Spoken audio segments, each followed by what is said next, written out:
This happened in late September of 2018. I was 27 at the time. I lived in Colorado and used to hike almost every weekend, usually solo. I liked being alone in the mountains. I liked getting away from traffic, noise, and everything else that piled up during the week. Most of the time, I'd drive a couple of hours from Denver, hit the trail early, and be back before dark. I wasn't new to hiking. I knew how to read maps, use GPS, filter water, all of it. But this hike changed the way I see people more than it changed the way I see nature. That weekend, I wanted to try a new trail I'd read about in a small hiking blog. It wasn't a popular one. The blogger had written that it was pretty remote, not well marked, and barely had any other hikers even in summer. That sounded perfect to me. I drove out early Saturday morning, getting to the trailhead just before 8. The parking lot was nothing more than a small dirt pull-off with room for 3 or 4 cars. Mine was the only one there. I checked my gear one more time, locked up, and started the hike. The first few miles were beautiful. Golden aspen leaves had started to fall, and everything felt still. No wind, no other hikers, no birds even. The trail wasn't marked well, just like the blog said. A lot of it was narrow and overgrown, especially where it cut across dry stream beds. I kept checking my map and GPS to make sure I stayed on course. It was a 12-mile loop, not too hard, with one ridge that offered some great views of the valley below. That was supposed to be the halfway point. Around 4 miles in, I noticed an old boot off to the side of the trail. It looked like it had been there a while. The sole was coming off, and the leather was cracked and stiff. I didn't think too much of it. People lose things all the time out here. I saw jackets, hats, even broken trekking poles sometimes. I kept going. Just before I reached the ridge, I passed a small clearing with what looked like an old fire ring. No fresh ash or wood. Could have been months or even years old. I stopped to drink some water and eat a granola bar. As I sat on a rock, I thought I heard something behind me. It was quick, like a branch snapping. When I turned, there was nothing there. No animal, no wind, just dead leaves and tall grass. I waited a bit, listening. Nothing. I shook it off, thinking maybe a squirrel or rabbit ran through.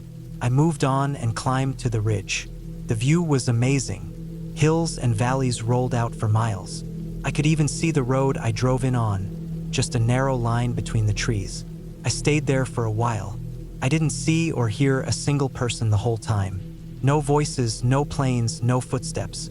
It was too quiet, but I told myself that was a good thing. After taking some photos and marking the spot on my GPS, I started the descent.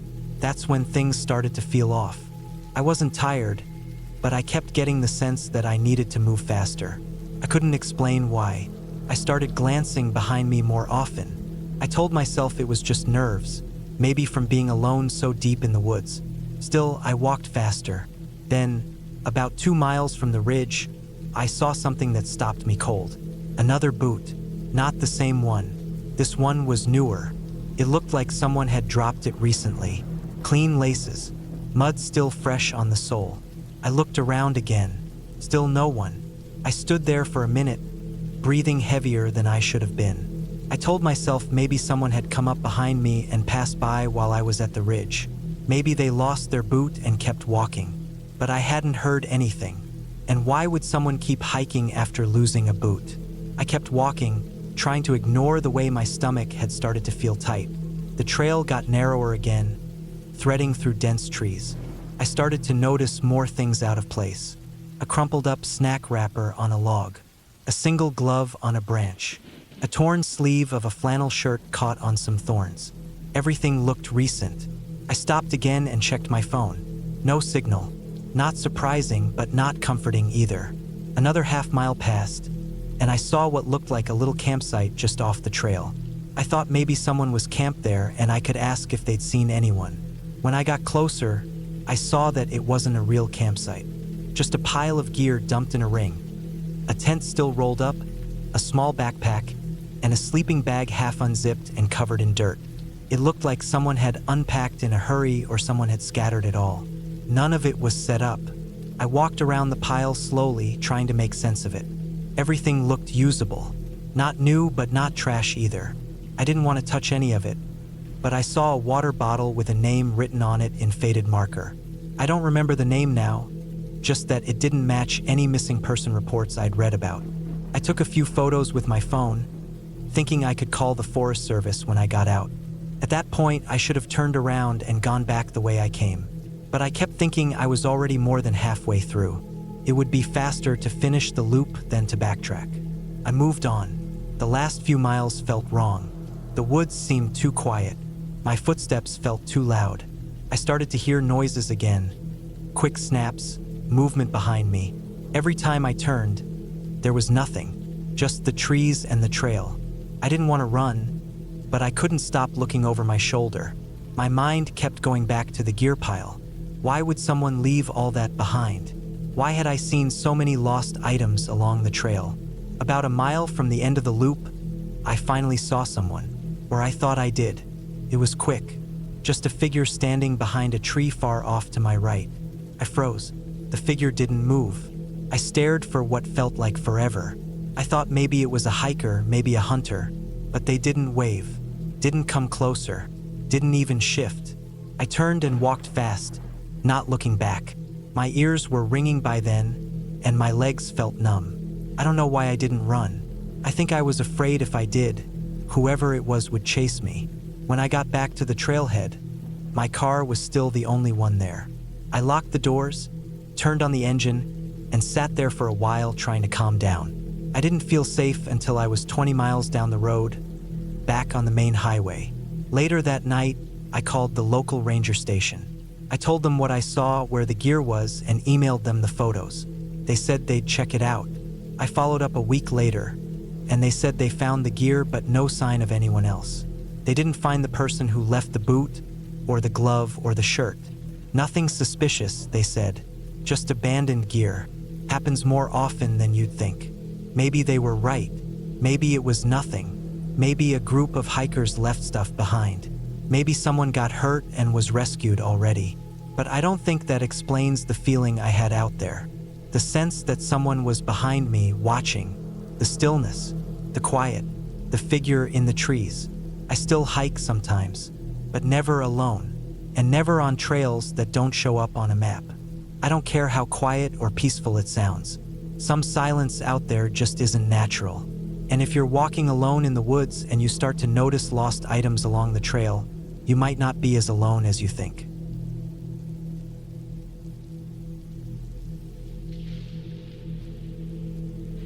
I went hiking alone in Oregon last summer. It was something I had wanted to do for years. Go out alone into nature, away from the noise, away from people, away from everything. I was 32, recently out of a long-term relationship, and tired of city life. I didn't want to think anymore. I didn't want to be around anyone who could talk. I just wanted the sound of wind, trees, and my own breathing. I chose a trail in the Mount Hood National Forest. It wasn't a famous one, which was perfect. It was a lesser-known loop that ran about 24 miles through remote forest, with a few tough elevation changes and 2 campsites near small lakes. It had been recommended by a guy I met in a hiking forum, someone who said it was peaceful and rarely used. That's what I wanted. I planned for 3 days and 2 nights. I packed light but smart tent, sleeping bag, jet boil stove, dried meals, extra socks, bear spray, water filter, first aid kit, the basics. I had done solo hikes before, but not this deep. I told my brother where I'd be, gave him the GPS coordinates, and told him to call for help if I didn't text him by the evening of the 3rd day. I started out early, around 7 a.m., after parking at a small pull-out spot that barely had room for 2 cars. Mine was the only one there. The forest felt untouched. The trail was narrow and faded in places, like no one had stepped on it in months. Birds chirped above me. Squirrels darted off the path as I moved. After a couple miles, the air felt different, cooler, still, like I had walked into a place that didn't see much human presence. The first day was smooth.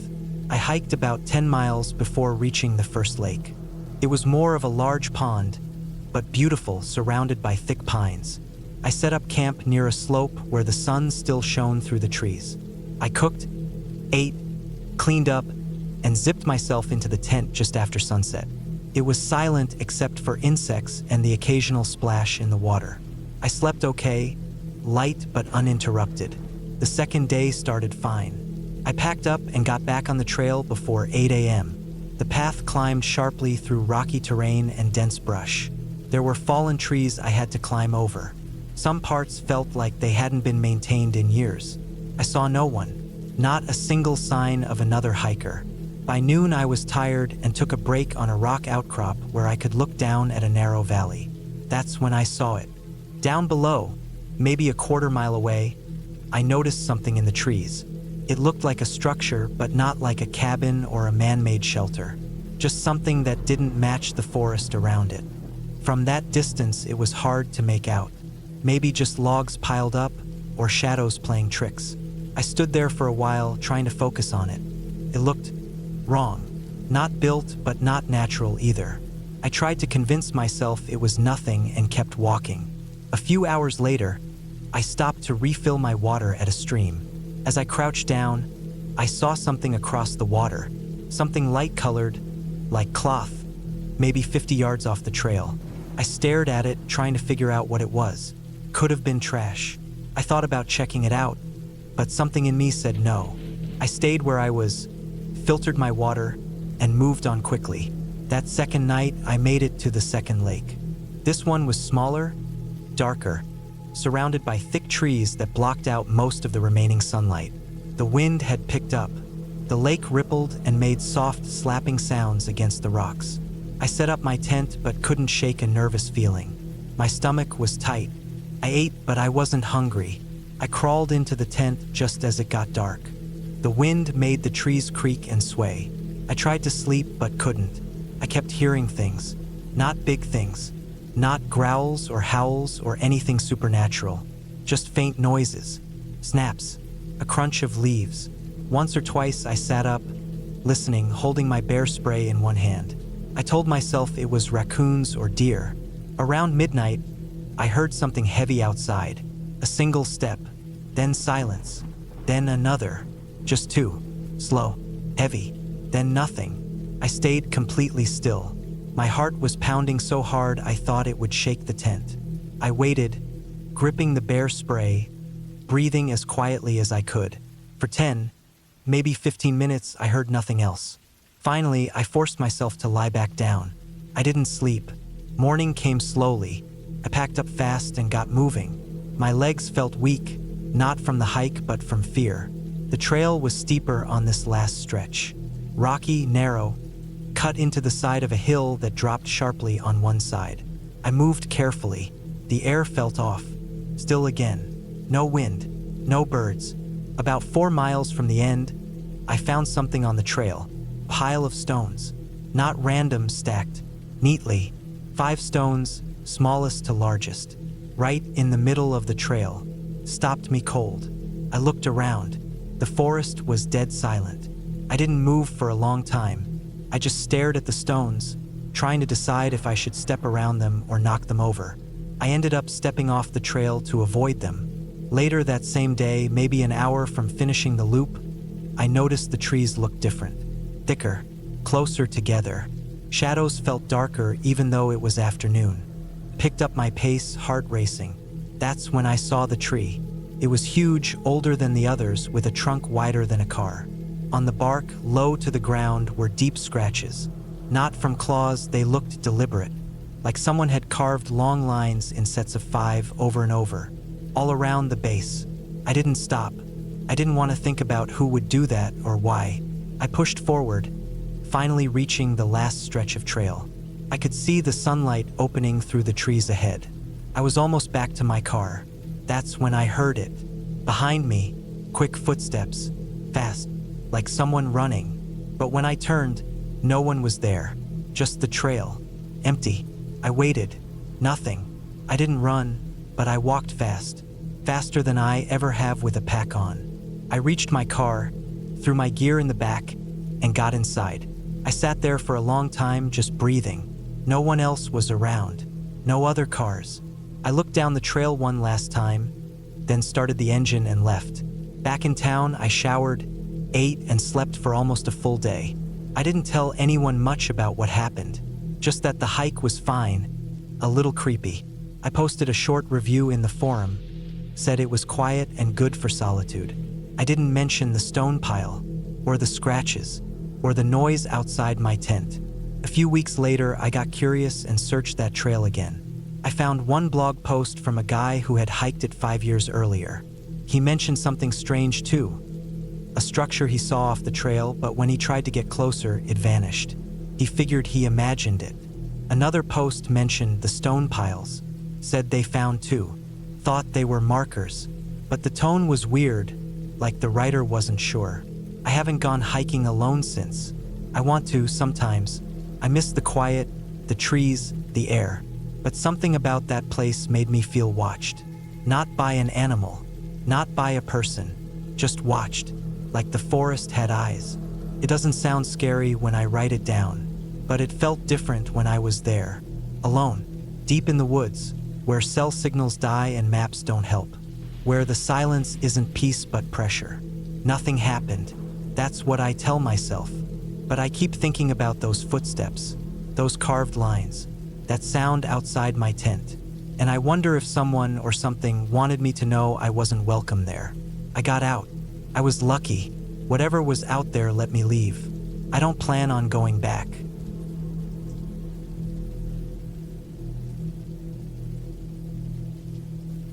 I went hiking alone in August 2020.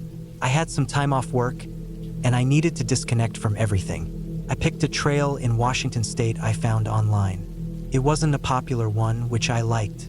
It was deep in the woods, about 8 miles one way, with a small lake at the end where you could set up camp. No service, no crowds, just trees, dirt, and quiet. That was exactly what I needed. I parked my car at the small gravel lot near the trailhead. There was only one other car there, a beat-up blue sedan with out-of-state plates. I figured someone else was out here for the same reason I was: peace and space. I tightened my boots, adjusted my pack, and started walking. The air smelled like pine and damp earth, and the sky was a dull blue under the thick canopy. The hike started off easy, just a gentle uphill climb along a dirt path lined with thick ferns and tall trees. For the first couple of miles, I didn't see anyone, just squirrels darting through leaves and the occasional bird. I stopped once to eat an energy bar and drink some water. The trail got steeper after the 3rd mile, with switchbacks that cut through thicker forest.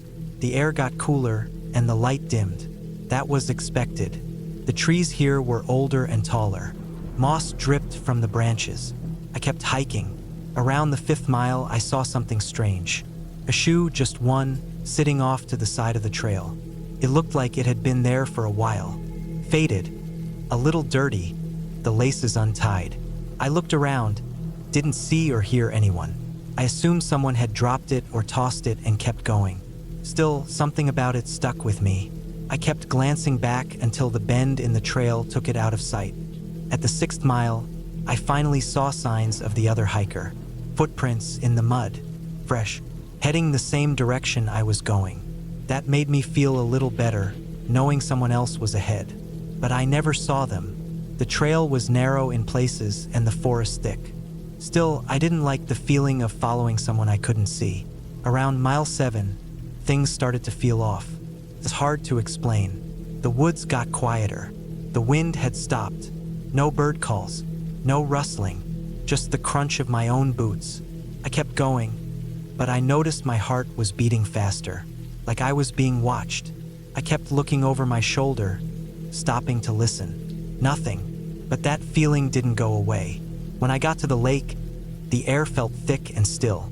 The trees opened up to a small clearing with a patch of grass and a narrow shoreline. The water was dark, still, and glassy. I looked around. No one, no tents, no signs of anyone else. But the footprints were still fresh in the dirt. I set up camp close to the lake, made a small fire with some dry sticks, and ate my dinner. A freeze-dried meal and a granola bar. The light faded fast. I sat near the fire, trying to enjoy the quiet, but I kept looking into the woods. I couldn't shake that feeling. When it got dark, I put out the fire and climbed into my tent. I left the rainfly off so I could see the stars, but I couldn't sleep. I lay there for hours listening, waiting. At one point, I thought I heard something moving outside. Not a big animal, just a small crack of a twig. I held my breath and listened hard. Nothing else. Probably a squirrel or a raccoon. Still, I didn't sleep much. The next morning, I woke up early. My body felt tired, like I hadn't slept at all. I got out, stretched, and looked around. That's when I saw it. A pile of rocks, stacked neatly, about 10 feet from my tent. I hadn't seen that the night before. I would have noticed. The rocks were small, stacked in a way that looked too intentional. Not natural. Someone had put them there. I looked around again. The woods were still quiet. Too quiet. I took a walk around the clearing to see if I could find any more signs of that other hiker. Nothing. No gear. No trash. Just that same single pile of rocks. I packed up and started heading back. I wanted to get out of there. The whole place felt wrong. Like I wasn't supposed to be there. The hike back felt longer. My legs were heavier. My back hurt more. I kept hearing sounds behind me. Not loud, just soft snaps. Leaves crunching. I stopped several times and waited. Never saw anything. I kept going. About halfway back, I stopped to rest. I sat on a log and drank water. That's when I noticed more footprints. But they were different this time. Not going the same direction. These were behind me, facing toward where I had camped, and they hadn't been there on the way in. I looked at my own boots.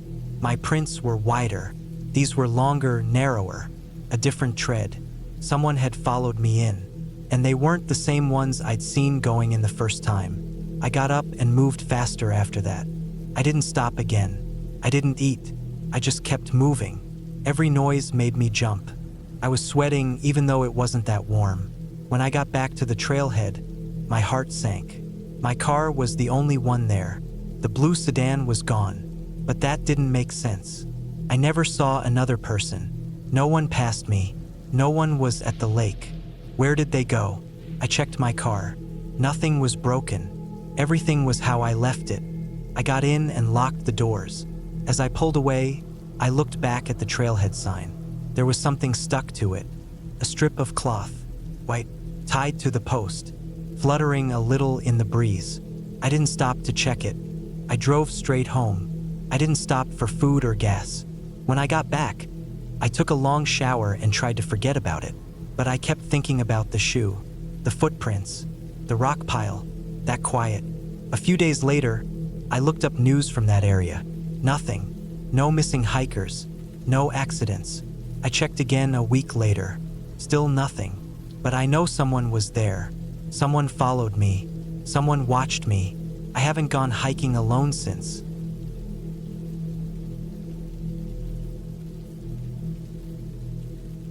It was early September when I decided to take some time off work and go hiking alone. I'd been feeling overwhelmed lately, constantly glued to screens and stuck in traffic. I needed to unplug. No emails, no city noise, just me, the trail, and the open woods. I picked a remote stretch of forest in northern Idaho that was rarely visited. I had read that the trails were long, barely marked, and not for beginners.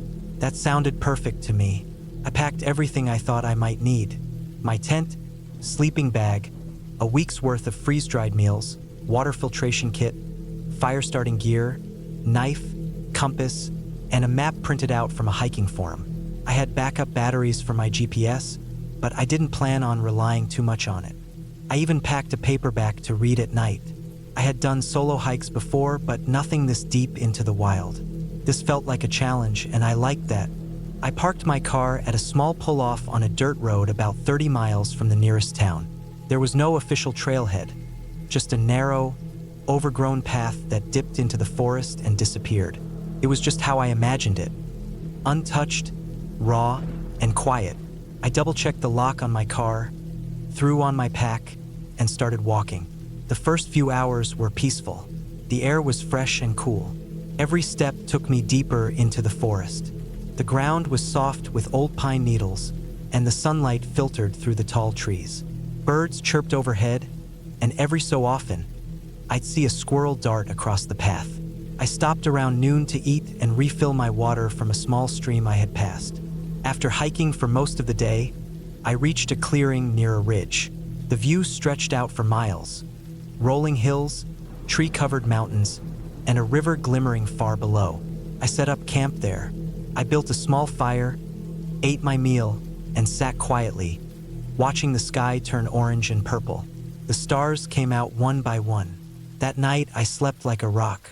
The next morning, I broke camp early and continued deeper into the woods. The trail was barely visible now, more like a faint depression in the grass. I had to check my map often. Around midday, I came across something strange. A section of the trail had been torn up. The dirt was disturbed, like something had been digging. It didn't look like a normal animal, though. The area was wide, and the soil was flung in every direction. I looked around for tracks but didn't see anything clear. I moved on, but the woods felt different after that. I kept thinking I heard things. Branches snapping, quick footsteps off in the distance. But when I stopped, everything was still. I told myself it was just my mind playing tricks on me. It was easy to get spooked when you were alone out here. That night, I camped farther away from the trail, tucked into a cluster of rocks. I didn't build a fire.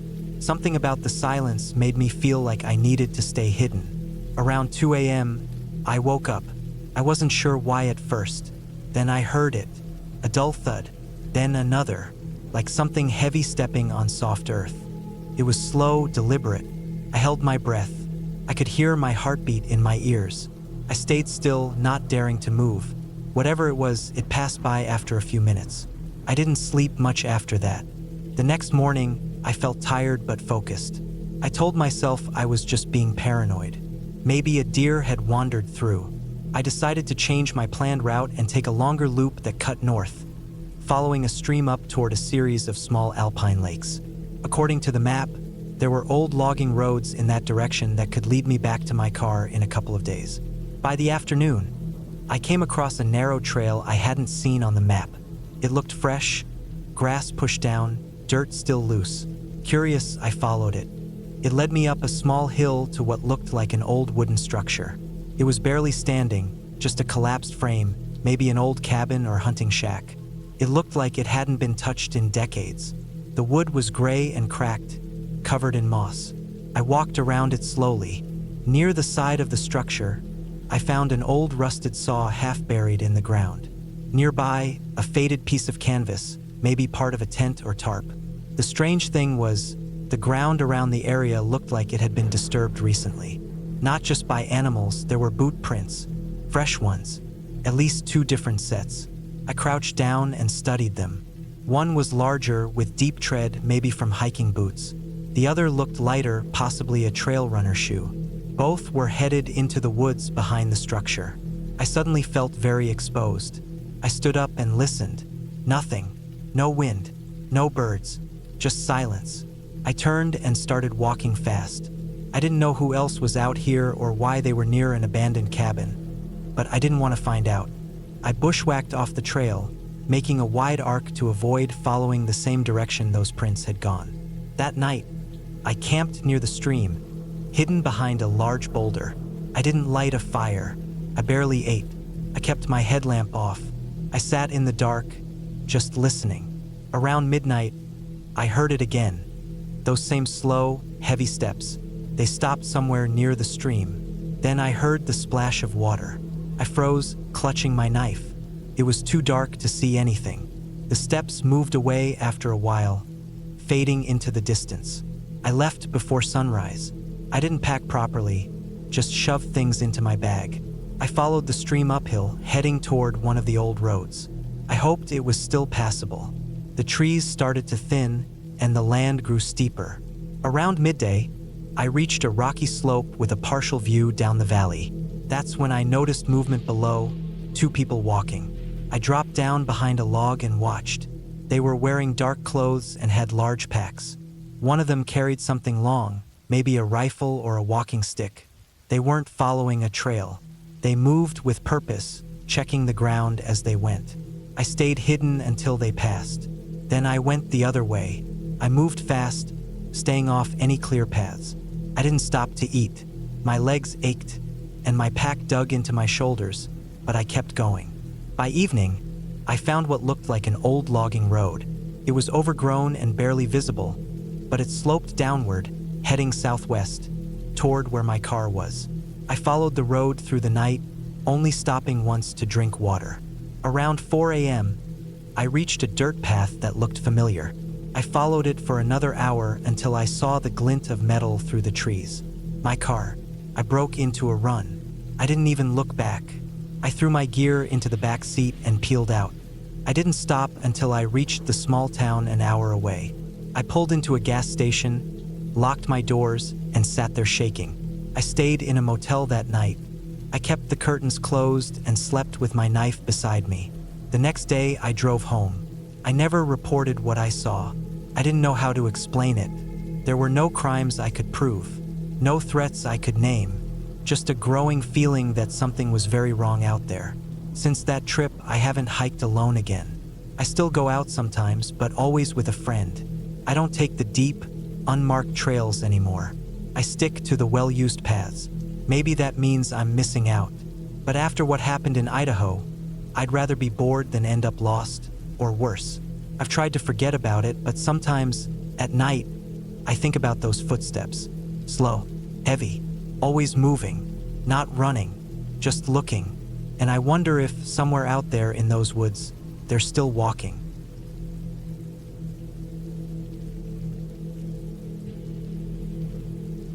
It was early September when I decided to take a week off from work and go hiking. I lived alone in a small apartment just outside Boise, Idaho. I needed a break from everything, the emails, the deadlines, the pressure.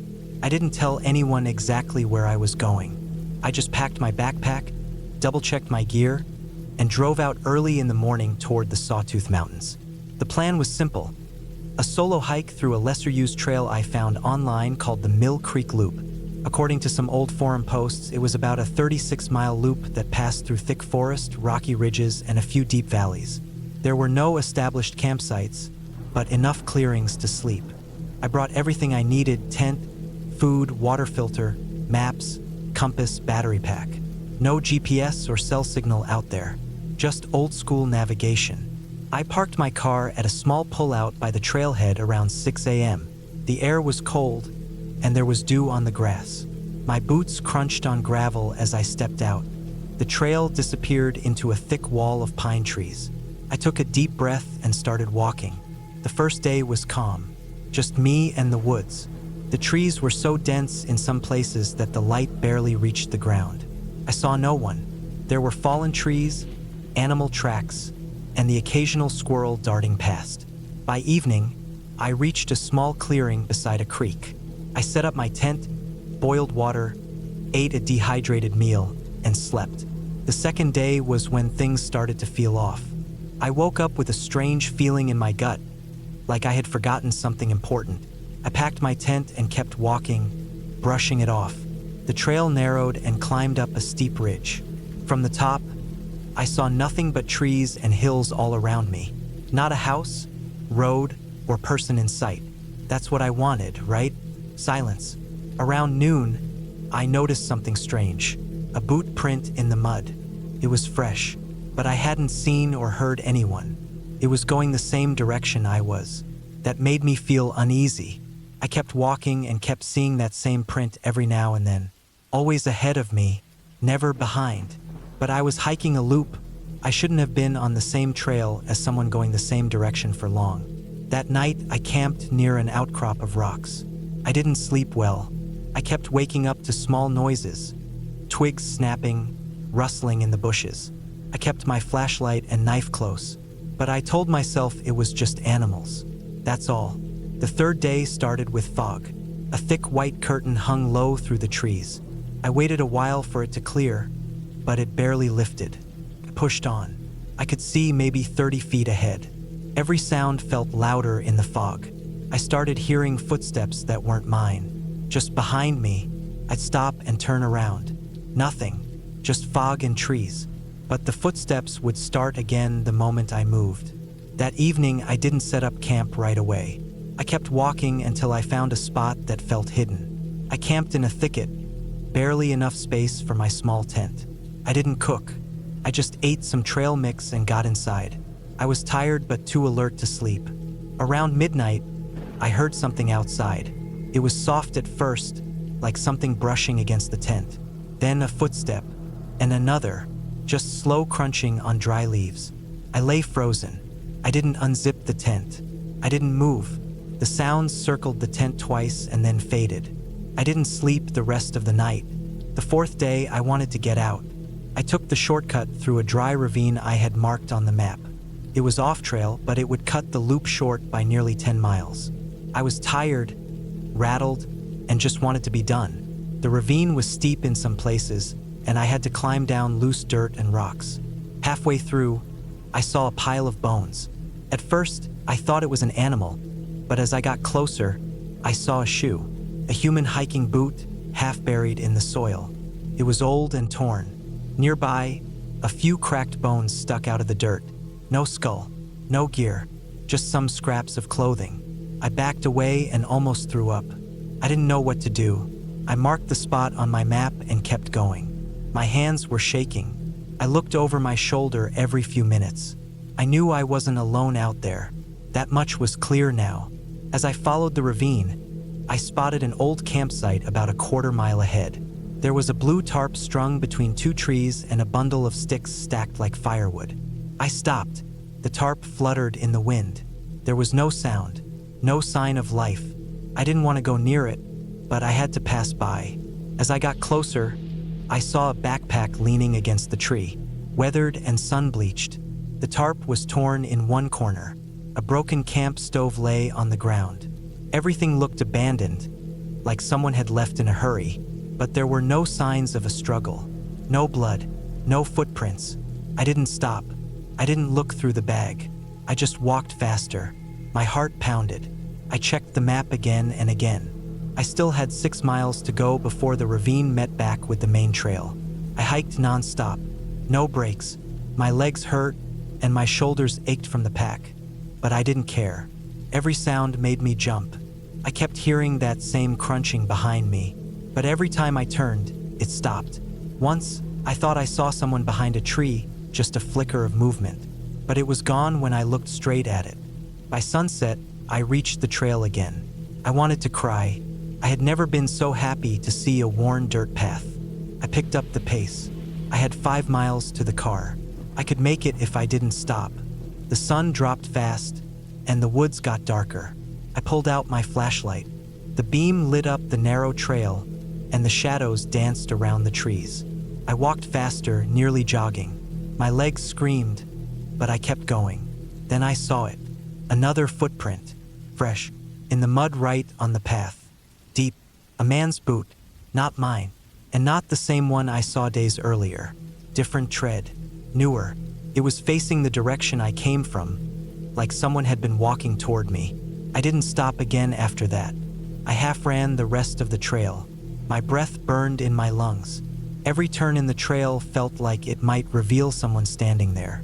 I kept the flashlight pointed forward. My hand trembled so bad I could barely hold it straight. Finally, I saw the wooden trailhead sign through the trees. Then my car, covered in dust, alone, right where I left it. I ran to it, threw my gear in the back, and got in. I locked the doors and sat there, panting, dripping with sweat. I looked at the tree line one last time before turning the key. There was nothing, just woods, still and quiet.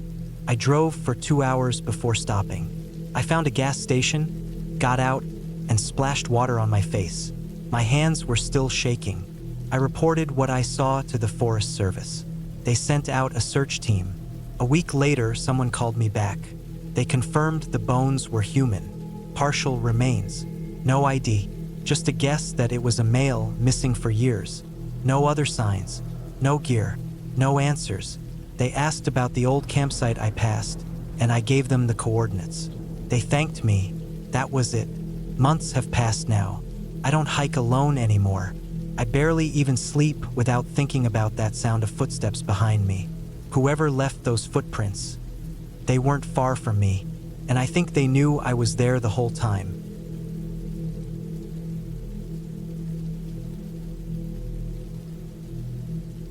It was late September when I decided to take some time off work and go on a solo hiking trip. I had been feeling overwhelmed with everything lately. Work deadlines, city noise, too much screen time. I needed to breathe real air, feel the ground under my boots, and spend a few days away from everything. I chose a remote trail that wound through the northern reaches of Idaho, near the Bitterroot Range, a place I'd read about but never visited. It wasn't a touristy area, and that's exactly what I wanted. I planned for 5 days, packed all the essentials, and drove 8 hours to the trailhead. The trail wasn't marked by any fancy signage, just a wooden post with a small, faded tag. I parked my truck at the nearby pull-off area, locked it up, and slipped the keys into a sealed pouch inside my pack. Everything felt right. The cool air, the sound of wind through the trees, even the faint drizzle that made the dirt path slightly sticky. It all grounded me. The first day was uneventful. I hiked about 9 miles in, set up camp beside a narrow creek, filtered water, and made a simple meal on my small stove. I pitched my tent just beyond a cluster of tall spruces. I didn't see another soul all day, and that made me feel safe in a weird way. I was finally alone with my thoughts. On the second day, I woke up early, had a quick breakfast, and kept walking north along the trail. The landscape changed as I climbed higher. The trees thinned out, replaced by rocky slopes and dry underbrush. I saw elk tracks at one point, and a bald eagle circled high above me. Around midday, I reached a plateau where I decided to stop and eat lunch. That's when I noticed a side trail veering off to the left. It wasn't on my map. I thought maybe it led to a good overlook or some hidden lake, and even though I had my route planned, curiosity got the better of me. The side trail was faint and narrow. Branches brushed against my arms as I walked, and it was clear not many people had used it. It dropped steeply downhill, twisting through thick brush. After about 20 minutes, I started to wonder if I should turn back. The slope was getting steeper, the trail harder to follow. But then I saw a clearing up ahead and pushed on. The clearing wasn't what I expected. It was just a wide, flat space surrounded by trees, silent and still. There were no birds, no insects, not even wind rustling the leaves. The air felt heavier somehow. I stood there for a minute, catching my breath, and realized how quiet it was. Too quiet. I suddenly felt very aware of how far off the main trail I'd wandered. I turned to head back, but I couldn't find the exact spot where I had entered the clearing. The brush had closed behind me like a curtain. I knew the direction, though, so I started walking uphill. After about 10 minutes, I hadn't found the trail. I kept climbing, trying to stay calm. I wasn't lost, not yet. I just needed to get my bearings. I pulled out my compass and aimed southwest, the way I'd come from. I pushed through the underbrush for nearly an hour, but the terrain didn't feel right. The slope was different. The trees didn't look familiar. I tried not to panic. I had a map, a compass, and GPS on my phone. But when I pulled out my phone, there was no signal, not even one bar. I couldn't load the offline maps either. My phone had somehow shut down and wasn't turning back on. It was only the second day, and the battery had been nearly full. That didn't make sense. I put it back in my pack and kept walking. I figured I'd eventually intersect the main trail if I just kept going southwest. By late afternoon, I knew I was lost. I hadn't seen any sign of a trail. My water bottle was nearly empty, and I hadn't eaten much. My legs were scratched from pushing through thorny brush, and my arms were sore from using them to move branches. I finally found a small patch of flat ground near a stream and decided to camp there for the night. I set up my tent, filtered some water, and forced myself to eat, even though I had no appetite. The silence was getting to me. That night, I didn't sleep much. I kept waking up, thinking I heard noises, twigs snapping, something moving in the brush. Each time I got up and shined my flashlight around, but saw nothing. Still, the feeling didn't leave me. I wasn't alone. The next morning, I packed up and kept moving. I followed the stream downhill, thinking it might lead to a larger body of water or maybe even intersect with the main trail. It was slow going. The stream twisted through thick woods and rocky gullies. Around midday, I slipped on a wet rock and landed hard on my left side. My backpack cushioned me, but my ankle twisted badly. I sat there for a while, trying to breathe through the pain. When I stood up, I could walk, but only with a limp. Every step sent a sharp jolt through my leg. Couldn't stop, though. I didn't know where I was, and staying in one spot wouldn't help. I kept following the stream, moving slower now. I rationed my snacks and tried to stay hydrated. I checked my compass every hour. I was still heading southwest, but nothing looked familiar. I started marking trees with small notches from my pocket knife so I wouldn't walk in circles. That afternoon, I found something strange. In a small, overgrown clearing, I saw what looked like the remains of an old structure. Just a few rotting boards and rusted nails sticking out of the ground. Maybe an old hunting cabin or a trapper's shelter. I looked around but didn't see any tools or signs of recent use. I didn't stay long. The place felt wrong, like it didn't want anyone there. I left quickly and kept going. Over the next 2 days, my limp got worse. I wrapped my ankle with a spare shirt, but it swelled up and turned a dark purple. I moved slower and had to stop more often. My food was running low. I ate the last protein bar on the 4th day and was down to a few nuts and jerky. My water filter still worked, but I was tired and cold. Nights were getting colder, and I didn't have a sleeping bag rated for freezing temperatures. I layered all my clothes but still shivered through the night. On the 5th morning, I almost didn't get up. My whole body ached, and my ankle was nearly useless. I forced myself to move, dragging my leg behind me as I walked. Around midday, I saw something ahead that made me stop. A trail. A real trail. It was wide, packed dirt with old boot prints. I almost cried. I didn't know which trail it was, but it didn't matter. It was a path, and paths led somewhere. I followed it slowly, limping, breathing hard. The trail climbed a ridge and then dropped into a valley. That's where I saw it. An old wooden sign, weather-worn but readable. It pointed toward a trailhead just 2 miles away. I was going to make it. I pushed myself, ignoring the pain. When I finally reached the trailhead, it was late afternoon. There was a dirt road, and parked off to the side was a ranger's truck. The ranger wasn't there, but the truck door was unlocked, and the radio was on. I didn't touch anything, just sat beside it and waited. Maybe 30 minutes later, the ranger returned from a patrol. He looked shocked when he saw me, dirty, limping, pale. He helped me into the truck and radioed for assistance. They took me to a small hospital in a nearby town. I had a bad ankle sprain, mild dehydration, and early signs of hypothermia. I stayed there overnight. When I finally got my phone to charge, it powered on, but the screen was cracked. It must have gotten damaged in the fall. Later, I looked at the maps again and tried to trace where I'd gone. That side trail I took, it wasn't marked anywhere. The clearing I found, no satellite image showed anything unusual. And that old cabin ruin, nothing documented it. Still, everything that happened was real. My gear was scratched and torn, my leg was bruised, and I had the hospital records to prove it. I don't know how I got so turned around. Maybe I made one wrong step, maybe I misread the compass. But I do know that nature doesn't care if you're experienced or not. It doesn't follow your plans. It just is. And when you're out there alone, far from anything or anyone, it reminds you how small you really are. I haven't gone hiking alone since then. Not because I'm scared, but because I understand now that the margin for error is razor thin. And sometimes all it takes is a single wrong turn to find yourself somewhere you were never meant to be.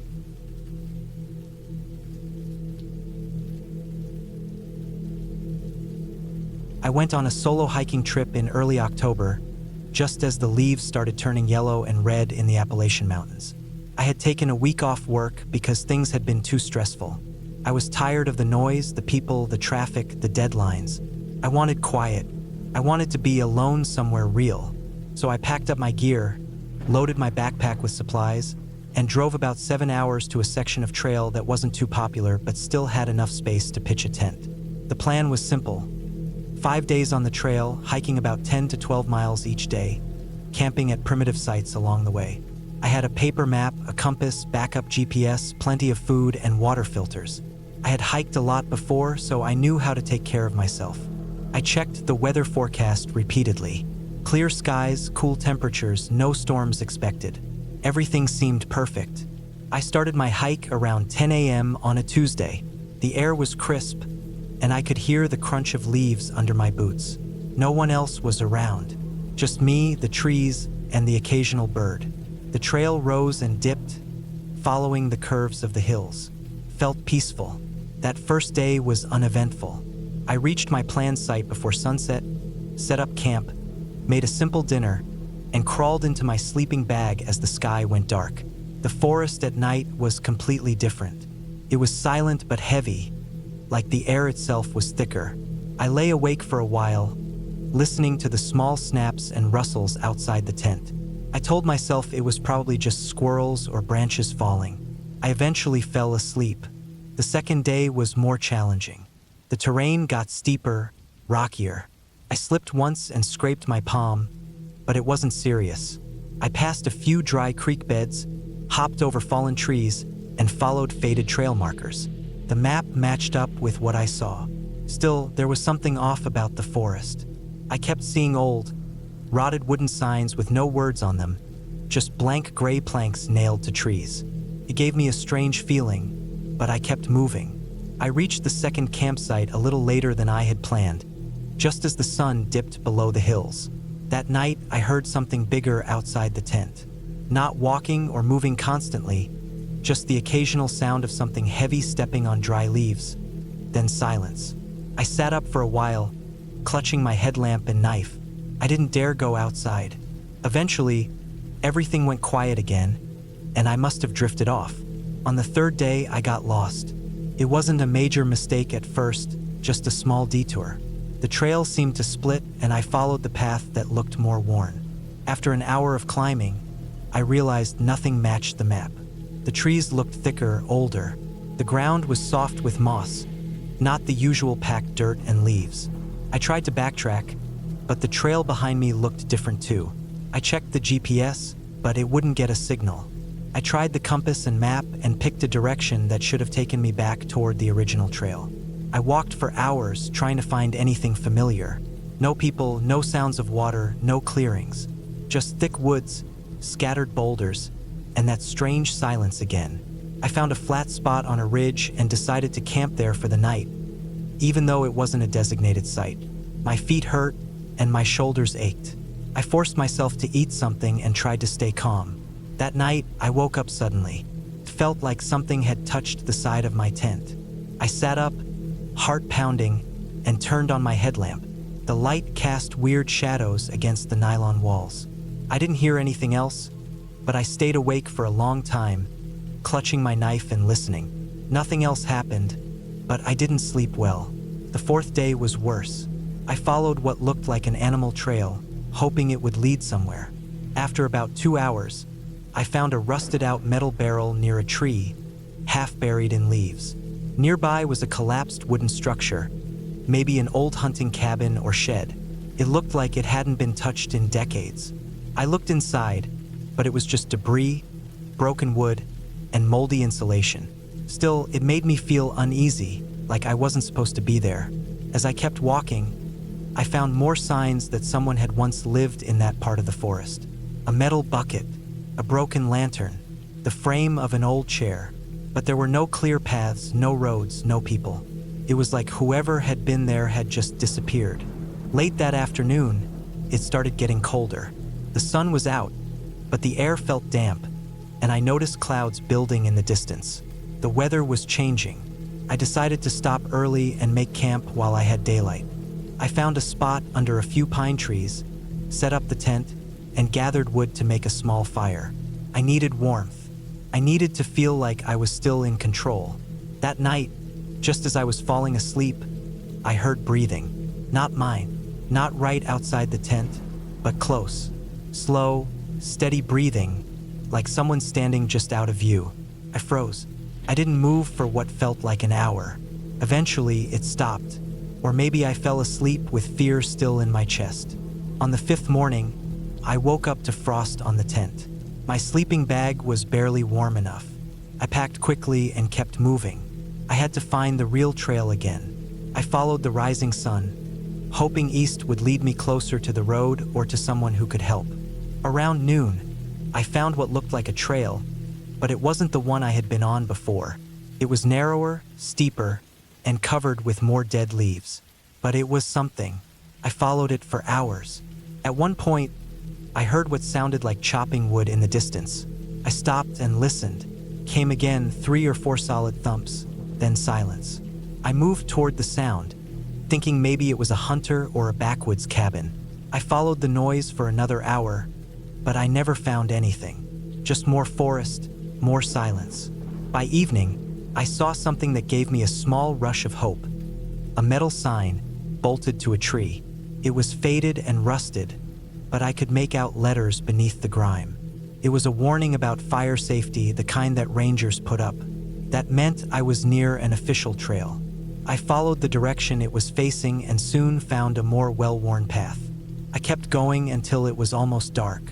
I didn't stop, couldn't. My body was sore, my legs shaky, but I kept moving. Around 8 p.m., I saw a wooden trail marker with mileage numbers carved into it, pointed to a parking lot 3 miles away. I almost cried. I pushed through the last stretch in the dark with my headlamp on. Every sound made me jump, but I didn't care anymore. I just wanted to get out. At 10 p.m., I finally reached a gravel lot. My car was there, untouched. The only other vehicle was a pickup truck with a tarp over the back. I didn't see anyone. I unlocked my car, threw my backpack inside, and sat in the driver's seat for a long time, just breathing. My hands were shaking. I turned on the heater and stared out the windshield. Something had felt wrong the entire trip, like I had crossed into a part of the forest that people weren't supposed to go into anymore. I hadn't seen any people, heard any voices, or found any real danger. But that was what made it worse. Felt like being watched the entire time, like the forest had a memory, and it didn't like being disturbed. When I finally got back to town, I didn't tell anyone the full story. I just said I took a solo trip and got turned around for a day. But I haven't gone hiking alone since then. I still love the woods, but now I stay on well-marked trails, close to towns, and I make sure someone knows where I'm going. I don't trust the silence anymore, not after what I felt out there.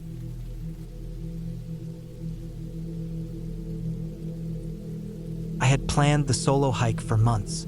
I needed to get away from everything. Work had been non-stop, and my head was drowning in deadlines, noise, and the city.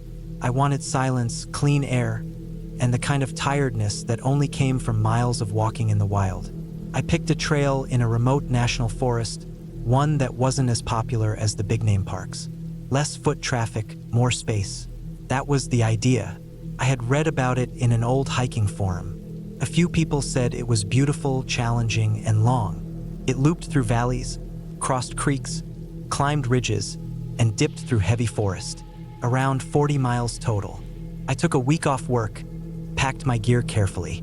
I double-checked everything. Tent, sleeping bag, stove, dehydrated food, water filter, topo map, compass, GPS, headlamp, extra batteries, first aid kit, knife, bear spray, backup charger. Everything fit in my pack. I had trained for this, walking every evening with a loaded backpack, slowly increasing weight and distance. My boots were broken in. I was ready. I parked at a small gravel lot near the trailhead. There was one other car, old, dusty, probably someone else on the loop. I noted it but didn't think much of it. I signed in at the little trail register, scribbling the date and my name. It was early morning, the air cool and damp, sun filtering through the trees. I started walking. The first day was perfect. The trail was well marked and quiet. I didn't see anyone. Birds chirped above me, leaves rustled in the wind, and small animals darted through the undergrowth. The trail climbed gently, then dropped into a green valley, crossed a small stream. I filled my bottle there, filtered the water, tasted cold and pure. I took my time, snapping photos and noting the landmarks on my map. That night, I set up camp on a ridge with a view. I cooked a simple meal, drank tea, watched the sky fade into dark blue and then black. Stars came out, so many I lost count. The quiet was deep. No cars, No voices, just the wind and distant sounds of owls. I slept well. Second day, things got harder. The trail climbed steeply. I passed through a section of thick forest that blocked most of the light. The path was still visible but narrow, almost overgrown. There were no trail signs here. I followed the map and compass carefully, checking every half mile. I still didn't see anyone. No prints in the dirt, no broken branches, nothing to show others had passed. That felt strange but not scary. Some trails just didn't get many visitors. That night, I camped near a small creek. I found a flat spot, cleared it, and pitched the tent. I was tired and a little sore but still feeling good. I ate, cleaned up, stashed my food far from the tent, and got in my sleeping bag. I fell asleep listening to the creek. Sometime deep in the night, I woke up. No sound had woken me, just a feeling. I lay still, heart picking up speed. It was very quiet, too quiet. Even the creek sounded muffled. I listened harder. Nothing, not even wind. I sat up slowly and unzipped the tent, peeking out. The moon was out, lighting the trees faintly. Everything looked normal. Still, the silence made my skin crawl. I stayed up for an hour before going back to sleep. The third day started fine. I made coffee, packed up, and started walking. But something felt off. Couldn't place it. I kept going, following the trail as it bent east and climbed a ridge. I reached the top by noon. I took off my pack, sat on a rock, and looked around. The view stretched out in all directions. Forest, hills, sky. No sign of people. It was beautiful, but that unease was still there, like I was being watched. I shook it off and kept moving. That afternoon, I saw the first strange thing. A pile of rocks in the middle of the trail, neatly stacked. Not natural. Maybe someone made it as a marker, but it was right on the path, not beside it. I stepped around it and kept walking. Later, I saw another pile. Then a third, this one taller, with a stick jammed into the top. Still, I figured some hiker had a weird sense of art. But as the trail descended into thicker woods, the atmosphere changed. The air felt heavier, the light dimmer. I checked my GPS and map more often. I made camp early that night. I didn't want to hike in the dark. I found a small clearing and set up. I ate, cleaned up, and got into the tent. That night, I barely slept. I kept hearing things. Footsteps? Branches breaking? Couldn't tell. Every time I sat up and looked out, I saw nothing. Once I thought I saw movement between the trees, but it was too dark. I held the bear spray in my hand and kept the knife close. I never do that, but that night I couldn't help it. Day 4, I seriously considered turning back, but I was closer to the end of the loop than the beginning, and I didn't want to backtrack. I decided to keep going. The trail became more overgrown. I had to bushwhack in places. The GPS kept working, but sometimes it would freeze or glitch. I relied more on the map and compass. I moved slower. I was tired, nerves frayed. Then I saw the tarp. It was blue, old, torn, hanging from a tree like a makeshift shelter. Under it was a mess of gear, dirty backpack, scattered food wrappers, rusted stove. No sign of a person. I called out, but silence. The camp looked abandoned, maybe for months, but some of the food wrappers weren't that old. I checked the dates. A few weeks, maybe. I didn't linger. I moved on fast. That night, I camped miles away from the tarp site, deep in a valley. I picked a hidden spot, set up, didn't cook. Just ate some bars and went into the tent. I didn't sleep. At some point in the night, I heard what sounded like metal clinking. Not close, but not far. I froze. Then silence again. Nothing after that. Day 5. I was worn out. I wanted out. The trail curved north, going uphill through thick brush. I had to push branches out of the way. I kept looking behind me. No reason. Just felt like I should. Around mid-morning, I found another pile of rocks. This one had a boot on top. An old hiking boot, sun-bleached, torn. I didn't touch it. The trail dipped again, passed through an open field. That's where I saw the deer, or what was left of it. Bones mostly, some fur, but it wasn't natural. The bones were arranged in a circle, skull in the middle, I just stared at it for a while, then kept walking. I started hiking faster. No breaks. I just wanted to finish. My legs were shaking, and my brain wouldn't stop imagining things. I knew I wasn't hallucinating, though. Everything I saw was real. It was just too weird. That night, my last night, I camped near a lake. It was supposed to be a peaceful spot. Flat ground, fresh water, clear view. But I couldn't relax. I kept hearing things. Distant movement. Once, a splash in the lake. I didn't look. At one point, I thought I saw someone. On the other side of the lake. Just a figure. Standing. Then gone. I turned off my headlamp and sat in the dark. Listening. Waiting. But nothing came. Next morning, I packed up before sunrise. Didn't even eat. I just walked. The trail curved west, followed a stream, climbed one last ridge. I pushed hard, barely stopping to rest. My feet hurt, blisters forming. My back ached from the pack. My mind was buzzing with every sound, every movement in the trees. Then I saw the sign, the trailhead, the parking lot, my car. I almost cried. I dropped my pack into the trunk and sat behind the wheel, locking the doors. I looked around. No other cars. That old, dusty car from before was gone. I drove straight to the nearest ranger station. I reported everything. The tarp camp, the bones, the rock piles. The ranger took notes, asked a few questions, then told me someone would check the trail. I didn't stay. I just wanted to get far away. Weeks passed. I checked the news. Nothing reported. No missing persons. No warnings. Nothing. But I haven't hiked alone since. And I still think about those nights, the sounds, the feeling of being watched. Whatever was out there, it wasn't a ghost. It wasn't a monster. It was something real. And maybe it was human. That's what scares me most.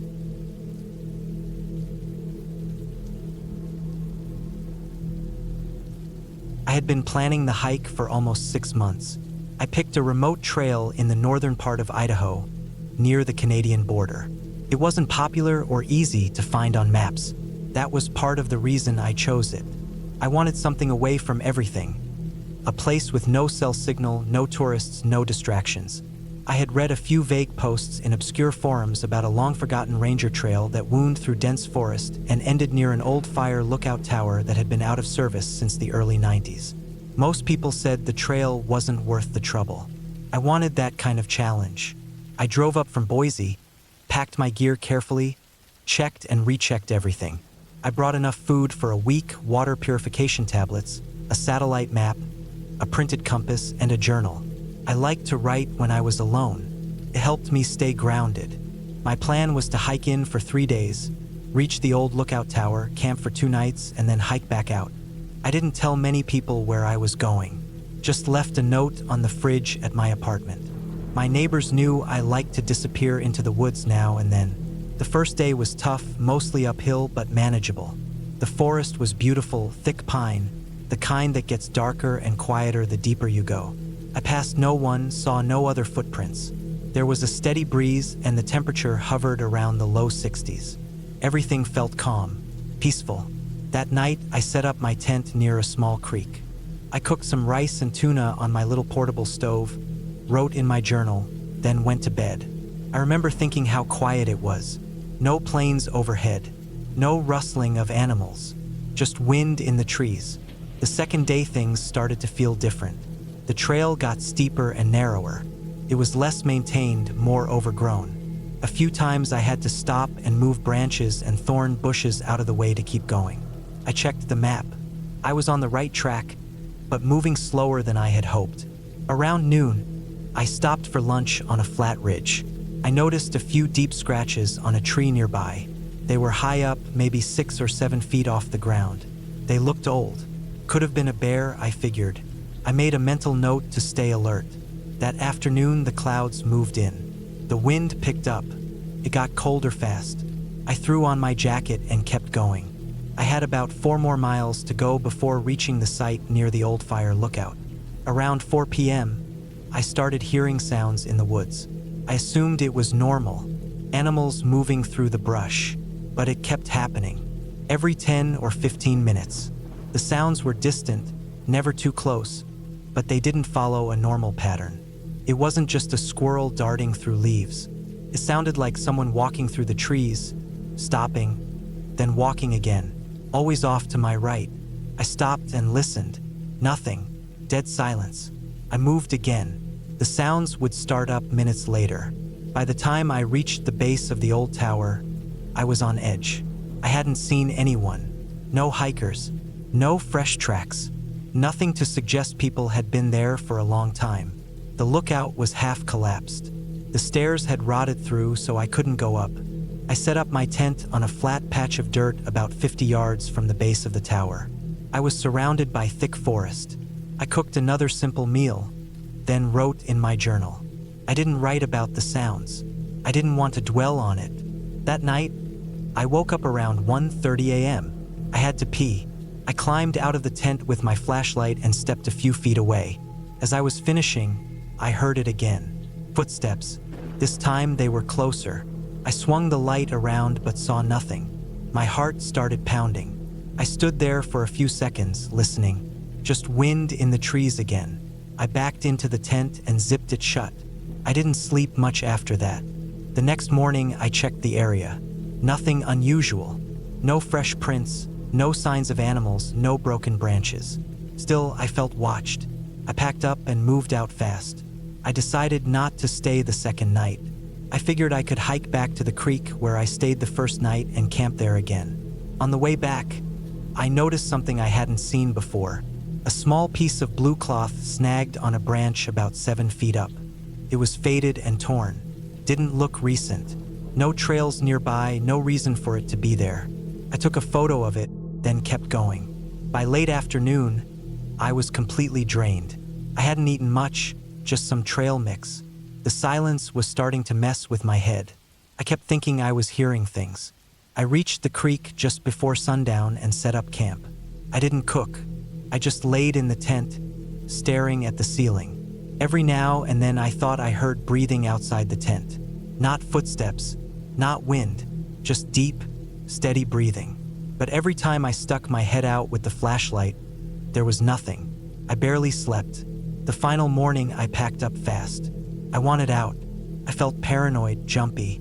Every stick snapping in the woods made me flinch. My legs were sore, my back ached, and I had a weird pain in my side. Around noon, I slipped on a wet patch of moss and fell hard, cutting my hand and bruising my ribs. I sat there for a long time, breathing heavily, wondering if I could make it back before dark. Eventually, I got up and kept going. I was maybe 5 or 6 miles from where I had parked the car, but it felt like 20. The air felt heavier. The trail looked different, but I knew I was going the right way. My compass confirmed it. The last stretch of forest seemed darker than before, like the trees were closer together. I kept thinking about the breathing sounds, the footsteps, the old piece of cloth. When I finally reached my car, it was just past 6 p.m. I unlocked it and sat inside for a long time before starting the engine. I didn't feel safe until I was miles away from the trailhead. Even then, I kept looking in the rearview mirror. When I got home, I uploaded the photos I had taken. Trees, the tower, the piece of cloth. Nothing stood out. But then I noticed something strange. In one of the pictures I took of the base of the tower, deep in the background between the trees, there was a blurry figure, tall, standing still, looking toward the camera. I hadn't seen anyone on the trail, not once. I zoomed in, but the image broke apart. I tried to convince myself it was just a tree or a shadow, but something about the shape wasn't right. I never posted that picture, never shared it. I deleted it 2 days later. I didn't want to know what it was. I never went hiking alone again after that. I still go out, but always with someone else. And never that deep.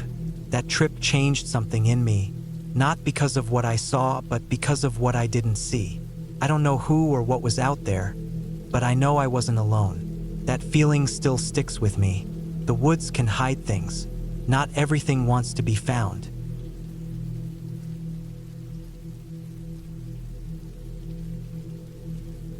I never used to be scared of the woods. I grew up in a small town where the tree line was part of our backyard. As a kid, I played in the forest every day after school. I knew the smell of pine needles better than the smell of our living room. So when I started solo hiking in my late 20s, I felt comfortable, even confident, heading into remote areas alone. It was something I did to clear my head. Some people go to therapy. I packed a rucksack and disappeared into the wild for a few days. This trip started like any other. I had picked out a 4-day loop trail that cut through some rugged, lesser-known terrain in the Cascades. The plan was to hike in on a Wednesday, circle through a few off-trail areas, and hike out by Saturday. I packed light but careful. Freeze-dried meals, water filter, first aid kit, GPS, map, compass, bear spray, tent, sleeping bag, and enough layers for cold nights. Everything was accounted for. The trailhead was about a 3-hour drive from where I lived. I got there mid-morning, parked, and double-checked that my car was locked. There was only one other vehicle in the gravel lot, a silver pickup truck with out-of-state plates. That gave me a bit of relief. Fewer people meant more quiet, but someone else out there meant I wasn't completely alone in the world. I liked that balance. I signed into the trail register, strapped on my pack, and started walking. The weather was perfect. High 60s during the day, light breeze, sun poking through the trees. I made good time on the first day, covering about 12 miles before I set up camp near a small alpine lake. It was the kind of place you see in postcards. Still water, a few trout surfacing near the edges, no wind. I set up camp, boiled water for dinner, and watched the sun dip behind the ridge. That first night was peaceful. I slept early and woke up rested. On day 2, I left the established trail to take a side route that I had researched online. It was unmaintained, but it promised amazing views and a better connection to the next part of the loop. It would cut a few hours off my day 3 hike. The first few hours on the side route were slow but manageable. The trail faded in and out, but there were enough cairns and tree markings to follow. About 5 hours into the second day, I found something odd. There was a tree, a big Douglas fir, with deep scratch marks running down the trunk. First, I thought bear, but the claw marks were too far apart. Either a very large bear or something else. I didn't jump to conclusions. I took a photo, made a mental note, and kept going. Around an hour later, I found an old, weathered backpack lying off the trail. It was partly covered in leaves, like it had been there for a while. I poked it with my trekking pole. It was empty, except for a torn mesh pocket and a broken zipper. No name tag, no ID, just a faded logo on the side that I didn't recognize. I stood there for a bit, trying to figure out what could have happened. Maybe someone abandoned it. Maybe it was lost. I didn't dwell on it too long. I made camp that night near a dry creek bed. The area was quiet. Too quiet. Not the peaceful kind of quiet, but the kind that made your ears ring. No birds, no squirrels, no wind. I didn't like it, but I told myself it was just nerves. Still, I slept with my bear spray within reach. On day 3, things started to feel off. I woke up to find small stones arranged in a line outside my tent. 5 of them placed about a foot apart, leading from the creek bed toward the trail. I hadn't noticed them the night before. I didn't touch them. I packed quickly and got moving. As I walked, I kept checking behind me. I couldn't shake the feeling that I wasn't alone. Every so often, I'd hear a snap of a twig or the rustle of leaves behind me. Every time I stopped and turned around, there was nothing. The trail that day was rough, steep climbs, loose rocks, barely any signage. I fell once, scraped my shin, and cursed myself for taking the side route. Still, I pressed on. By early evening, I reached a flat area with an abandoned fire ring. I decided to stop there for the night. I set up my tent, made dinner, and sat with my back to a tree, facing the trail. As the sun went down, the woods got dark fast. I didn't light a fire. Something about the place made me want to stay hidden. That night, I barely slept. I kept hearing movement around the tent. Not big movement, but like someone walking slowly, deliberately. I held the bear spray in one hand and my flashlight in the other. At one point, I thought I saw a shadow move past the tent wall, but when I burst out with the light, there was nothing. By sunrise, I had already packed up and started hiking. I was tired, my feet hurt, and all I wanted was to finish the loop and get back to my car. The last stretch was supposed to be about 10 miles, mostly downhill. I thought I could do it in 5 hours. I was wrong. About 2 miles in, I came to a fork that wasn't on my map. One trail looked newer, with clearer dirt and fewer obstacles. The other looked overgrown, like it hadn't been used in years. My gut told me to stick to the old trail. That was the path on my map. But something about the clean trail pulled me in. Felt easier, safer. So I followed it. That was my mistake. The newer trail slowly curved away from the direction I needed to go. First, I didn't notice. I was just happy to be making good time. But after an hour, my GPS showed I was way off track. I tried to turn back, but I couldn't find the fork again. It was like the trail had changed behind me. Panic started to set in. I sat down, drank some water, and tried to calm myself. I pulled out the compass and map, tried to find landmarks, but nothing matched up. The trees looked the same in every direction. Then I heard it. A whistle. Not a bird, not wind. A human whistle. Short, 2 notes. Close. I froze. Came from behind me, then silence. I stood up and started walking. Fast. I didn't care which way anymore. I just needed to move. Every few minutes, I'd hear it again. Closer. Always behind me. I didn't run. I didn't want to fall and break something. But I walked fast, heart pounding, sweat pouring down my back. I hiked for hours like that. My legs burned. My throat was dry, but I couldn't stop. Eventually, the trees thinned out, and I saw something through the branches. A road. A real paved road. I scrambled toward it, stumbled onto the shoulder, and dropped to my knees. I didn't care where it led. I followed it. About 2 miles later, a Forest Service truck came around the bend. I flagged it down. The guy inside looked at me like I was a ghost. He gave me water, asked if I was okay, then drove me back to the trailhead. My car was still there. The silver pickup truck was gone. I didn't tell the ranger much, just that I got lost and ended up far from where I was supposed to be. He didn't ask questions. Maybe he could tell I wasn't ready to talk. Back home, I checked my GPS log. The weird trail I followed wasn't on any map. Not on paper, not online, not in satellite view. It just didn't exist. I still hike, but I don't go alone anymore. And I never, ever ignore my map again.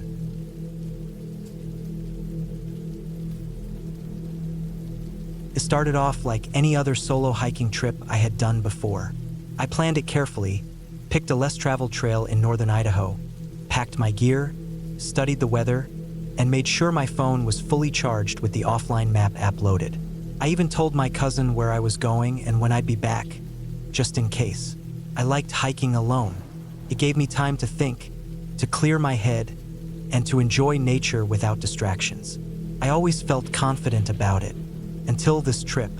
I had chosen a stretch of trail called the Rocky Pass Ridge Trail. It wasn't too popular, and that's what attracted me. It was deep in the Sawtooth National Forest, ran along a remote ridge, and passed through some rough terrain. I found a couple of forum posts about it, but not much else. From what I read, it wasn't dangerous, just a bit overgrown and rarely maintained. The plan was simple. Hike about 15 miles over 2 days, camp out one night at the halfway point, and loop back using a connecting trail. I left my car in a dirt pull-off area and started hiking around 10 a.m. The sun was out, a light breeze moved through the trees, and the air was crisp. The first few hours were perfect. I followed the narrow trail as it wound through tall pines and thick underbrush. The only sounds were the crunch of dirt under my boots, birds calling, and wind rustling through the trees. I stopped for water and snacks every hour and checked my map often. Everything matched. By mid-afternoon, I reached the ridgeline. The views opened up. On one side, I could see tree-covered hills stretching forever. On the other, cliffs dropped off into valleys with narrow creeks. It felt like I was 1,000 miles from everything. The trail narrowed and became rockier. There were switchbacks along the ridge and steep drop-offs, but nothing I couldn't handle. I took my time and kept focused. Around 5 p.m., I started looking for a flat spot to set up camp. The ridge had few clearings, but eventually, I found a flat area tucked behind a few trees just off the trail. It wasn't ideal, but it was sheltered from the wind and had space for my tent. I set everything up, made some freeze-dried food, and sat quietly watching the sun drop behind the hills. It got cold fast. I crawled into my sleeping bag, read for a bit by headlamp, then turned it off and listened to the wind. That night, I didn't sleep well. Not because of animals or noises, those I'm used to, but because I couldn't shake this weird feeling. It was like my body wouldn't fully relax. I'd drift off, then snap awake again. I kept checking my watch. Midnight, then 2 a.m., then 3:30. Nothing around me made noise, no footsteps or branches snapping, just wind and the occasional creak of a tree. At dawn, I was tired but eager to pack up and keep moving. I made coffee, stuffed everything into my pack, and hit the trail again by 7 a.m. The trail sloped downward for a while before flattening out. It wasn't as rocky, and I made good time. I figured I'd reach the junction that looped me back toward my starting point by mid-afternoon. Around 10 a.m., I noticed the trail getting harder to follow. It thinned out, the dirt path fading under grass and fallen pine needles. I checked the map on my phone. I still had a signal and GPS showed I was on track, so I pressed on. By noon, things changed. The trail disappeared completely. I found myself standing in a clearing, no sign of a path in front of me. I checked my phone again. The map showed I should be right on the trail, but when I looked around, all I saw was forest. I circled back about 50 feet. Still nothing. I walked in a wider circle. Nothing. I wasn't panicking yet. I knew that sometimes trails can vanish for a short stretch, especially if they're unmaintained. I took out my compass, double-checked the direction I was supposed to go, and started walking where the trail should have been. After about 20 minutes, I still saw no signs of a trail, no cut branches, no footprints, no markers. What started as light concern slowly turned into something heavier. The terrain changed. Trees were denser, the ground uneven, covered in roots and loose stones. I started tripping more often, catching my pack on low branches. I stopped, took off my pack, and sat down to regroup.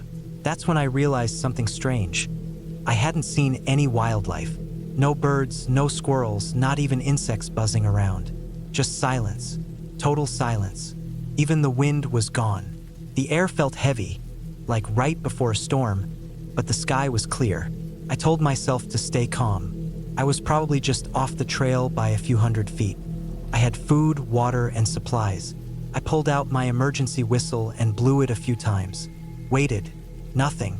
I did it again. Nothing. I walked for another hour trying to reorient. Every direction looked the same. Pines, thick brush, uneven ground. My legs started to ache. My shoulders burned from the pack. I realized I'd been going downhill for a while without noticing. When I checked my GPS again, it was stuck, spinning, not refreshing. The map app crashed. I restarted the phone. It powered on, but now said, "No service." I tried again. Same thing. I stood there for a minute, staring at the screen, hoping it would come back. Didn't. By late afternoon, I gave up trying to find the trail. I decided to find a spot to camp and try again in the morning. I had enough food and water for 2 more days. I found a small clearing near a dry creek bed, set up the tent, and ate another meal. Still no sounds around me. No birds, no rustling. Just that heavy silence. I slept even worse the second night. My body felt sore. My head throbbed from dehydration, and I kept hearing sounds I couldn't explain. Not animals, more like short, sharp noises. Sticks breaking, quick thuds, then silence again. Every time I sat up and looked out with my headlamp, I saw nothing, but I kept feeling watched. I tried to tell myself it was just my mind playing tricks on me. It worked for a while, then it didn't. The next morning, I felt like I was being followed. I packed up fast, didn't eat, didn't even make coffee. I started walking back the direction I thought I'd come from. I left marks on trees with my knife to avoid walking in circles. Hours passed. Nothing looked familiar. My GPS was still dead. My phone battery dropped fast and hit 10% before noon. I turned it off to save power. Around 3 p.m., I spotted something out of place. Pile of stones. Not natural. Someone had stacked them, maybe waist high. I moved closer. They were old and weathered, moss-covered. Not fresh, but the area around them had no trail, no campsites. Just the pile. I stood there for a while, unsure what to make of it. Then I kept walking. Not long after, I found more. Another pile. Then another. They weren't lined up or part of a trail, just scattered through the woods.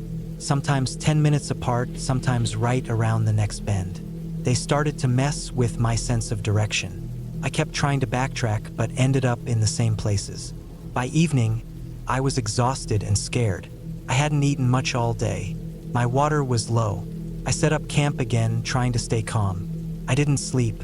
I just lay there listening. At one point, I heard what sounded like breathing outside my tent. Slow, deep breathing. I froze. My knife was under my sleeping bag. I didn't move for nearly an hour. When I finally dared to look out, there was nothing there. The next day was a blur.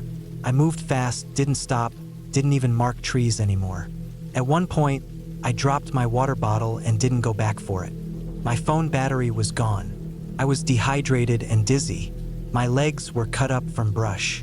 I started yelling, hoping someone might hear. My voice cracked from dryness. No answer. That afternoon, I hit a steep incline and decided to climb it, hoping for a better view. Took me nearly an hour. I slipped a few times, scraped my hands, tore my pants. When I reached the top, I could see for miles. Nothing but trees. No roads, no buildings, no smoke. Just endless forest. But then, in the far distance, I saw something. A thin line cutting through the trees. A dirt road. I couldn't tell how far it was, but it gave me hope. I started climbing down, fast, pushing through anything in my way. Took hours. My legs shook with every step. By dusk, I was near the road. I could hear the sound of tires on gravel. I pushed myself harder. When I reached the edge, I stumbled onto the dirt road and dropped to my knees. 10 minutes later, a pickup truck came around the bend. I waved, and the driver stopped. I could barely talk. He gave me water and drove me to a small town about an hour away. Took a few days to recover. My cousin had already called for help after I didn't return. A search team had been sent out, but they hadn't reached the area I was in yet. When I described where I'd gone, they told me that the Rocky Pass Ridge Trail had been closed for years due to landslides and erosion. They didn't know how my map app had even shown them.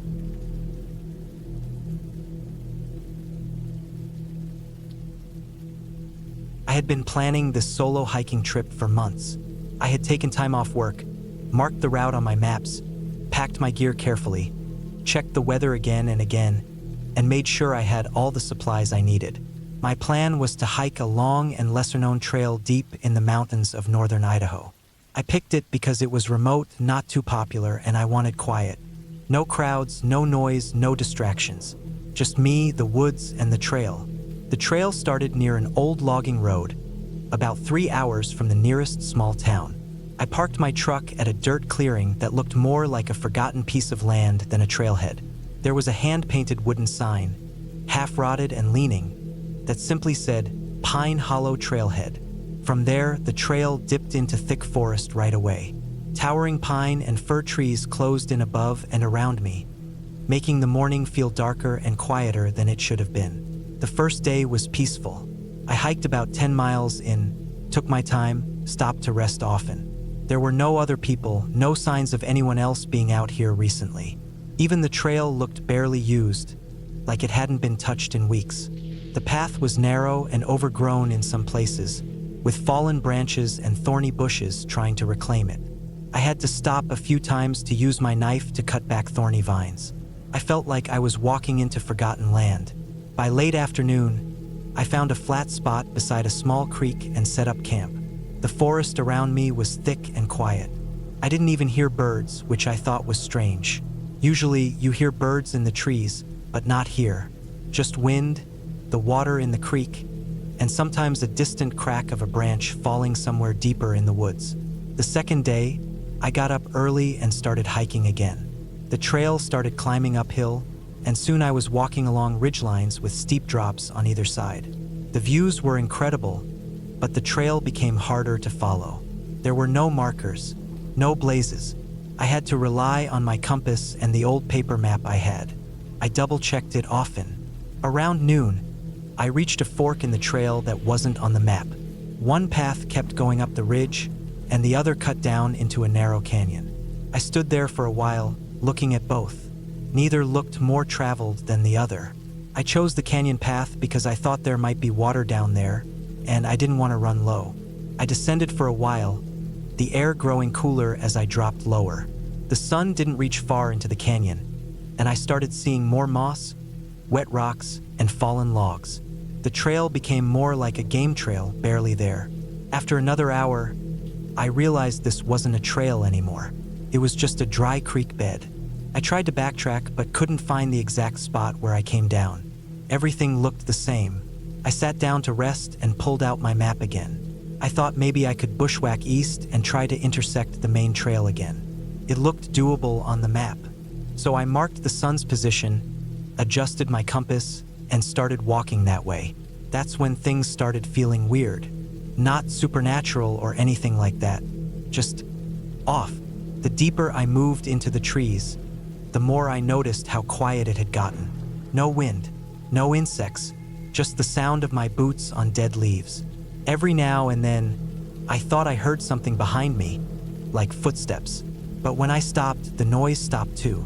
I stood still, held my breath, and listened hard. Nothing, just silence. I shook it off and kept moving, but it happened again. I walked and something else walked. I stopped and it stopped. I turned around fast once, thinking I might catch it. Nothing was there, just empty woods. By early evening, I still hadn't found the trail again. I decided to make camp before dark. I picked a spot near a dead tree and cleared a space for my tent. I ate a cold meal, didn't bother with a fire. I didn't feel like making noise or drawing attention. I laid in my tent with my knife beside me and tried to sleep, but I couldn't. I kept hearing faint rustling in the woods. Not close, not loud, just soft, like something moving slow, or circling. At some point, I must have dozed off. When I woke up, it was still dark, very dark. My watch said 2:13 a.m. I laid there listening. That's when I heard it. Footsteps. Slow, steady, just outside the tent. Leaves crunching, twigs snapping. I froze. My heart was pounding so hard I thought it would give me away. The steps circled the tent once, then stopped. I didn't move, didn't breathe. I waited, counting the seconds. Then I heard nothing. No retreating steps, just silence. I stayed like that until dawn.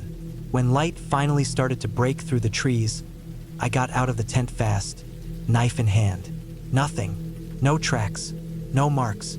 Nothing at all. It was like nothing had been there, but I knew I hadn't imagined it. I knew what I heard. I packed up and started walking again. I decided to head northeast. The map showed a fire road a few miles that way. I thought if I could reach it, I could follow it back to where I parked. I hiked all day. The woods didn't feel right. I kept looking over my shoulder.